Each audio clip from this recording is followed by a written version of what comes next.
Hey, what's up, y'all? This is Robin Thicke, and I'm around the way with my man, Marky Marc. 93.9 WKYS, Marky Marc, who you with? And I got a special guest around the way today. I got a shooter, Yeah. Mr. Robin Thicke in the building. Hello. What's up, Marky? How are you? Man, my good man, how you feeling? First of all, before we get into the artistry and the entertainment, everything to do, how are you as a man? How's life treating you? How things going? Because these days you got to ask, because life is lifing. Yeah, actually, I've been talking with my friends about how this is kind of like a nice golden era, after a lot of ups and downs, and it's nice to have a happy home and happy kids, and I got the TV show with The Masked Singer. I got a bunch of new music I'm about to release and a new album coming. So this is like a real nice patch on the grass. And what's crazy is the grass of life. And all those things that you said at one point were all dreams. They were all things that you wanted to inspire to be. You wanted to inspire to become the thing. So if we get to take a quick step and go back, and I know I'm not aging you, but we're going to go back to the beginning. John, the beginning.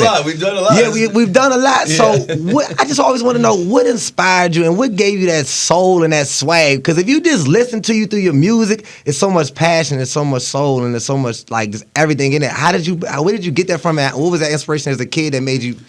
Well, my parents were pretty soulful people. My mom is a singer, and she had a #1 song with an R&B singer, Carl Anderson, in the 80s. Whoa! So my mom, was a soulful woman, and my dad was Mr. Swag, Mr. Cool, and he wrote and sang songs also, like, I don't know if you know the Different Strokes theme song. That's my dad singing. He wrote For that. real? And now the world don't move. That's my dad. Hey, you got the voice. That's amazing. It's funny how God works. So, do you remember that exact moment you was like, did the singing come first, or did your love for writing come first? Definitely the singing. I was probably just 7 years old, and I would sing on the school bus, and kids would turn their heads, and I started to get attention for being able to sing, and then that just kind of rolled over to when I was about 11 or 12. I started to teach myself to play the piano, and then cut a demo when I was 14, and then Brian McKnight heard the demo, or some other producers, and I started writing and producing professionally when I was 16, and I had a record deal when I was 16, all that stuff. That's amazing, and it's like you was already bred from it because your parents come from it. Did they teach you the game, or did you just learn on your own through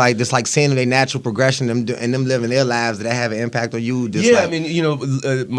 Both parents led by example. My mom was a wonderful stage performer, which gave me that bug to be as good as to be like her on stage, and my dad was a great writer also. But my dad always encouraged me to learn to write my own songs, produce my own songs. That way, I could always do it by myself. That way, I would never have to rely on anyone else to make my creations. And you never know what your parents will teach you in the moment until it comes full circle. You're like, I'm glad he taught me how to write. Mm-hmm. I'm glad he taught me how to perform, because all of those things are super, super necessary for you to become an icon and a generational talent as yourself. So when is that first moment you feel like you became Robin Thicke? Like, when is that first moment where you like, yeah? We hear. Well, I remember it was Lost Without You had been out for a couple months, and it was going up the charts, and it was looking like it was going to go to #1. And then Oprah Winfrey had me on the show to perform a few songs. That's how you know you're great. When you just drop a name like Oprah Winfrey, like just casual, like, Oprah Winfrey invited me over. And that momentum, once we did Oprah, it was the #1 R&B album. It was the #1 R&B song for like 12 weeks, and that was when I finally was sitting there like, okay, I'm not crazy. This dream is starting to come true. Yes, it is definitely coming true. Like, and Lost Without You is forever going to be a sing-along, a song that everybody sings at karaoke. Everybody just touches them. So what was the inspiration between Lost Without You? Because everybody has different perceptions on songs, and sometimes us as viewers and that we listen to the song, we think it's meant one way because of our life and the space we in, and sometimes the artist means it in a different way. So how did Lost Without You come about, and what was that inspired from? Well, it was about after my first album came out, and it was all this hype around it and all this critical acclaim and a bunch of, whether it was Jay-Z or Usher or Pharrell, I was getting love from these guys for the album even before it came out. Then it came out and it didn't sell. And so I went through this period of, who am I if I'm not a success? Who am I if I'm not, an artist that's out there with hit records? Who will I be? And so Lost Without You, if you think of all the lyrics, it's me asking my woman to tell me I'm enough. Tell me that you love me more, that you think I'm sexy, because I didn't have a hit. The album didn't hit. That's amazing. So I need my woman to reassure me. The whole song is me asking my woman to reassure me. And that's so dope, because sometimes as men, we're so prideful, and we always are built to like make sure our woman is, you know, the hand that we tell her she's pretty, she's, you know, taking care of the house and everything, and we don't necessarily say that we need that love and that just like, you know, reaffirm me that I'm that. Like the lyric right before the chorus, it makes a man feel good, baby. I need to hear it. You know, you hear me, and you and like you say, I'm lost without it. I'm lost without it. And it hits on so many levels, especially when you come from having a Lil Wayne piece, like you on Lil Wayne and you meeting Pharrell. Like how did it feel to meet all these important people and this be able to impact their careers and vice versa? Like how did it come about meeting Pharrell and Lil Wayne and Jay-Z and everything? At the beginning, was a shout out to Andre Harrell, who was my mentor, you know, of Uptown Records, and you know, Andre taught me how to walk and talk. You know, he signed Jodeci, Guy, Mary J. Blige, Heavy D, Father MC. So that was a generation I grew up in. So I was a huge fan of his imprint, and then he taught me everything he knew, and that's when it all came together, and that's when I became an artist. Was the information that I got for Dre from Andre Harrell, and you know, I think that's just all those forces. My parents, soul music, writer, producer, and then Andre was the spark that turned everything around for me. And it's amazing. And not only did you sing, you write, and trust me, we've been lost without you because it's been a minute. So what inspired you to come back and decide to drop a brand new album 20-some plus years later? Like, tell us what's going on now. Like, now we're here. Well, yeah, the difference is now I've had an album out a few years ago, but it was a very personal album. It was a tribute to my father, and Andre Harrell. It was called On Earth and in Heaven. But this album right now, I'm really trying to make music for the people. You know what I mean? I'm trying to make when people hear this album, I want them to go, that's the kind of Robin Thicke music I'm talking about. Yeah, you know, and it's all needed because, like I say, music is derived from where we are. In our place in life, especially within the artists, and it's so much for y'all to be transparent because we take it for granted that y'all are really telling some of your life stories and some things that are painful to talk about, to think about, like losses and whether it be family, whether it be jobs and everything like that. So how do you how you allow yourself to become vulnerable because allow it to come through your music to the audience? Well, because I think that's how you connect to the audience. I mean, SZA is one of my favorite artists because she tells her truth, but she puts it in beautiful melody and musical form. But when she's talking, you know that she's been through that, you know, and she's felt that way, and it's coming straight from her gut. And so that's what most of my music. If I'm not just trying to make you dance, then I'm coming from the truth, and I'm coming from all of my fears and anxieties and issues, and I'm trying to turn them into flowers. And they are definitely, I want to give you your flowers always because you've been doing your thing. So for everybody that doesn't know, the title of the brand new album is? I'm holding up on the title right now. I'm going to wait a little closer. Holding on the title. It must be a very special title. Is it one of two things? Either a real special title, you got something real special planned with the title, or it's up and up between one of the two? No, I have the title. Okay, cool. It's very personal. Just want to save that for now. I want to focus on the I know what to do message. Okay, cool. So I know what to do. Now, everybody thinks they know what they can do until it's time to do it. Right. Now, explain to us that right there. I love that, Marky. Well, yeah, the song is about when you meet that someone who's got everything. She's all of that and a bag of chips and the side sauce and everything. Yeah. And I'm saying I know what to do with all that. I already know because like you've been and a good thing about it, you come from the good generation. Like you got to serenade the women, you got to love on them, and you got to be how the girl, like you got to be like a gentleman. The gentleman, and it was appreciated. The chivalry was appreciated. It wasn't just like, hey, cash at me. I don't even know your name yet. You know what I'm saying? They went from opening doors to cash at me. Off the break. So it's just like, what's something special about Valentine's this year that it was different from last year? Well, this time you're gonna get a Robin Thicke album that week. I was thinking we get something out of there. Robin Thicke on Valentine's Day. About to be a lot of Scorpio. Was that right there, boy? I think that's Aquarius, right? Whoever it is, boy, they about to be some good holiday playlists for the Valentine's Day. So what made you want to drop on Valentine's Day? Well, my music is usually associated with love and love songs and relationships, and so and right now when I'm listening to the album, it feels like being on vacation with somebody you love, driving down the highway with someone you love, getting ready to go out to dinner, or doing whatever you want to do after dinner. Yeah. And that's what the album feels like. It feels like when you're with somebody you love and you just want to put that album on and spend the whole day together. Whole day together. And what's love for Robin Thicke? What's love in your career? What do you get love out of your career? What does love come from do your I get career? out of my career? Yeah, what's love from your You know, career? I love creating a new song, coming up at that moment, that day when you come up with something new, and it came out of the sky, and it just fell to you, and you got it, and now you get to put it down, and someday you're gonna play it for people. That's the one feeling, and then being on stage, that time when I'm on stage and the people are singing, and I'm doing my thing, and I'm dancing, I'm letting it all go. That's just magical feeling. You know, you can't recreate compare it. or, And when you say yeah. the magical feeling, how do you create the magic? Like, where is there a certain thing that you got to do before you write a song? Is there certain like you got to have a certain mood, a certain food, is there a certain regimen you have? No, I think it's sometimes just creating, like, you know, the more space I get, the better I write, right? Yeah. You know, Jay-Z. So I think sometimes it's just creating a little bit of quiet space so you can think of what do you want to say, what are you going through, what's missing on the album, what haven't you said that needs to be said.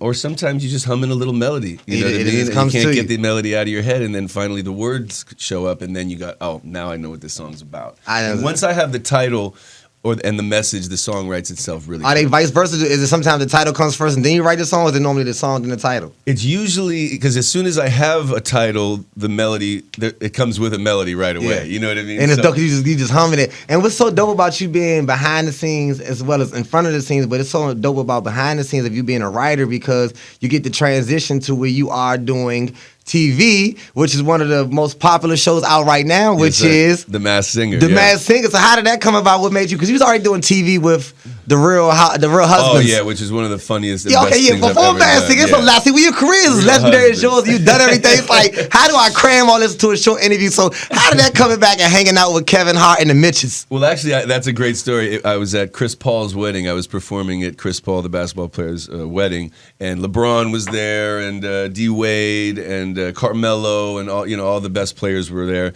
And I did my performance, and then afterwards I see Kevin Hart, and we're chopping it up, and I had just seen Kevin Hart's special, and so I did my impression of Kevin for Kevin. On the block, holding it down, gun in my waist, straight face, not a game, maybe one pillow, no pillowcase. Didn't nobody write me, it was early, I took a nap. So I did my impression of Kevin for Kevin, and then about 2 weeks later, I did you practice that before you see Kevin? No. I just do that. Yeah, that's love. Because I do voices, you know. Because that's what I do. I do voices. Anyway, I got hit up a couple weeks later. Kevin's doing this show called Real Husbands of Hollywood. Do you want to be on it? And I was like, hell yeah, that sounds like a blast. Well, yeah, I knew y'all had an amazing time shooting everything. I pretty much auditioned for Kevin.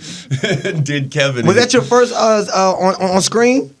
I mean, I had done some little things here and there, but you know what I mean, like on screen, like I'm on the acting, promo, I'm on the TV like show, I like Mama, look at me, and not one of them. Yeah. Pause it right there. Well, yeah, because I had done another music-based show before that called Duets. It was me, John Legend, Kelly Clarkson. Goated. And so we had done that show, but it didn't get picked up. But the first kind of acting regular series that I did was Real Husbands, yeah. And you got to do that. You got to step out your comfort zone, have a little joke, put it on the resume. I work with Kevin Hart, got to just be my silly self that I normally don't get to be the GQ. I get to be let it out. So then Masked Singer calls. Yeah. How do you feel when you get that phone call? Honestly, Nick Cannon, shout out to Nick, was one of the reasons I got that. They asked Nick, he was already going to be the host, and they said, "What do you think of Robin Thicke?" And he said, "That's my man. We did Real Husbands together." You know. Oh, Nick was on there. Shout out to Nick. Yeah, he came around the way the other day. We got Wild 'N Out next weekend. So Nick co-signed me. I went in, did the meeting, and got the job. What was you most looking forward to about Masked Singer? Well, you know, I just I was excited to try something new, and I was excited to jump out of my comfort zone. But with a show like that, you never know. It's either going to be great or it's going to be crazy and it's going to flop, right? Yeah, so we got so lucky that we had T-Pain on the finale. We got that legitimacy, that street cred. T-Pain won the first season. And I remember, and he was a little blue monster. Yeah, it was dope. When you first look at the show, you like, what in the Yo Gabba Gabba? What's going on? What in the Yo Gabba? You hear me? Because they had all the things. They was dancing and singing, but it's so dope because that's the great thing about music, as you say.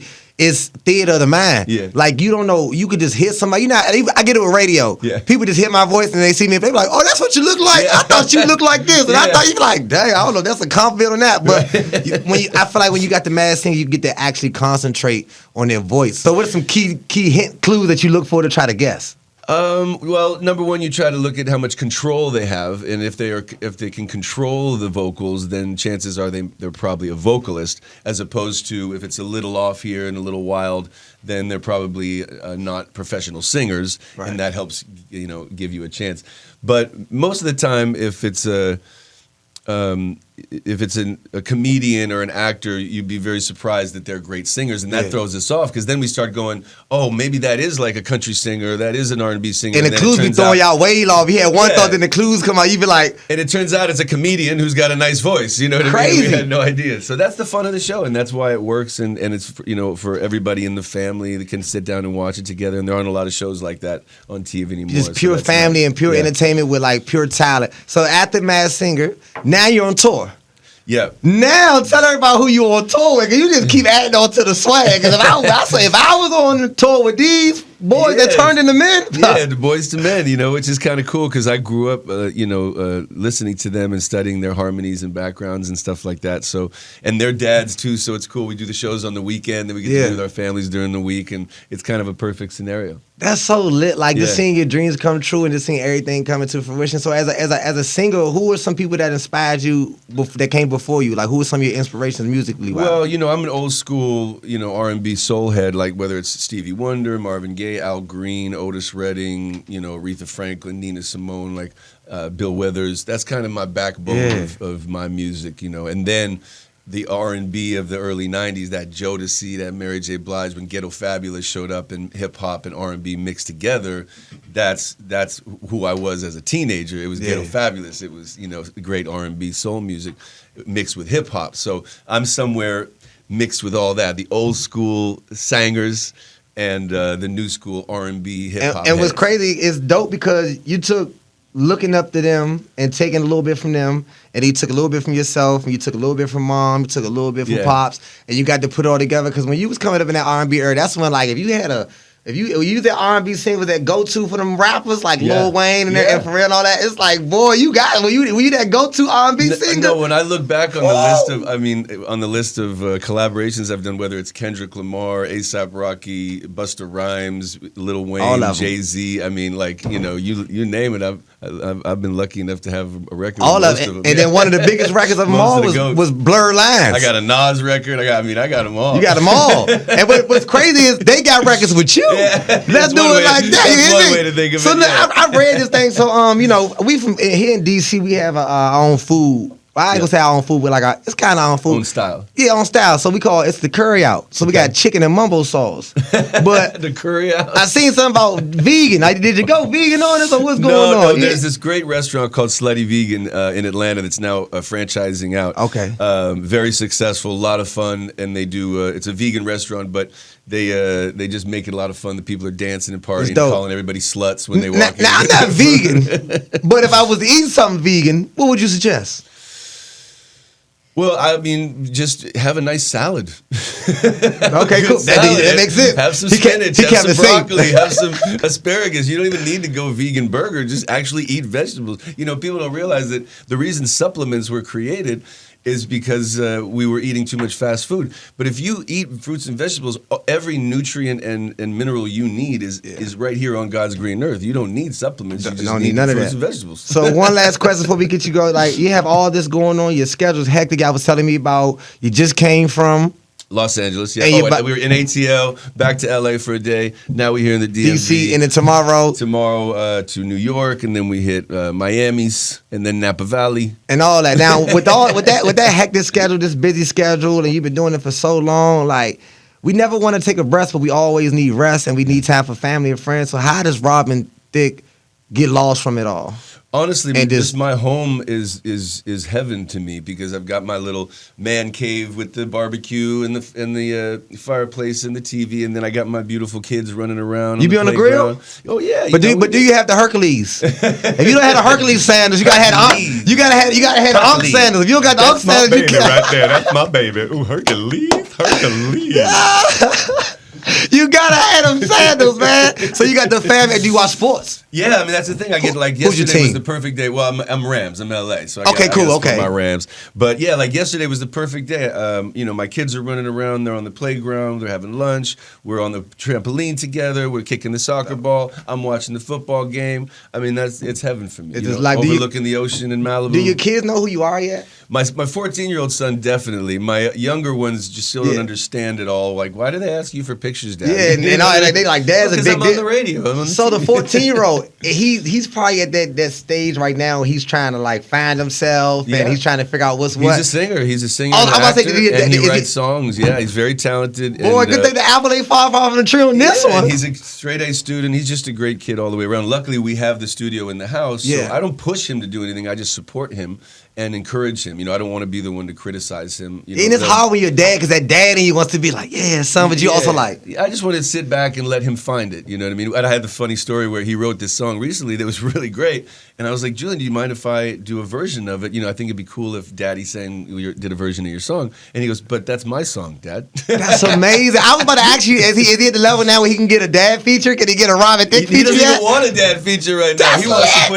put his own mark down, and that's how it should be. You know. Yes, sir. Well, I definitely appreciate you for coming through. Can you Thank just you, please let Marky. everybody know one time what's coming out, where to find you, what Yep. you got? Just had a mic. You know what you're doing. Well, at the Masked Singer season premiere, please don't miss that. The new single, I Know What to Do, download it, stream it. It's out right now. And the album's going to be out the week of Valentine's Day. And I just want to say thank you. I love you all. God bless you all. And Robin Thicke, y'all. I'm trying to tell y'all, he to go. Oh, yeah, one more thing before I let you go. It's almost cuffing season, right? Yeah. So what advice do you have for the fellas that's looking for a lady to settle down with for the wintertime? Give us some GQ. We got to give us some Save your GQ money. swag. No. Oh, hey, there you go. You heard that. Save your money. Cash App don't work around here. It's just about good eye contact, smell good, make sure your breath smell good. All that. Start there. Start with smelling good, Hygiene, y'all. dressing well, and eye contact, sincerity, and surprises. Surprises. They like surprises. Surprise. I'm gonna do y'all how we do. Before we go, one more. I'm gonna do like a pastor do. Before I let y'all out here, one more thing. And it's always something like, take your time. Like, no, I gotta go. I got a hip hop boombox. Yeah. Hip hop R&B boombox. And when you play this boombox, the top 3 moments of your career are gonna play or Okay. come out with a vision. So you can either choose a song. It can be one of your moments where you had the best show, best performance of your life. Like, what are the top 3 moments of your career? Because you know it used to be boomboxes, but now this how futuristic boombox. When you pop, when you play it, either a song come up, or a little hologram come up, or one of your proudest moments performing or awards you got. Like, what are your top 3 things if we play this boombox? Oh, that's tough. So I mean, there's so many fun things. I mean, the being on Oprah probably was a big breakthrough moment. You know what I mean? And, So our parents be Oprah. What song we playing? that was the Lost Without You era, so we'll say Lost Without You for that one. And then Blurred Lines on the Grammys. Got a Grammy. I'm trying to tell you. I said so humble. A Grammy about that. Well, I didn't win. We lost to Daft Punk. And our eyes, you But work that with Blurred Pharrell- Lines was like that. Yeah, but That Pharrell song still get won, played. so that was good. Yeah.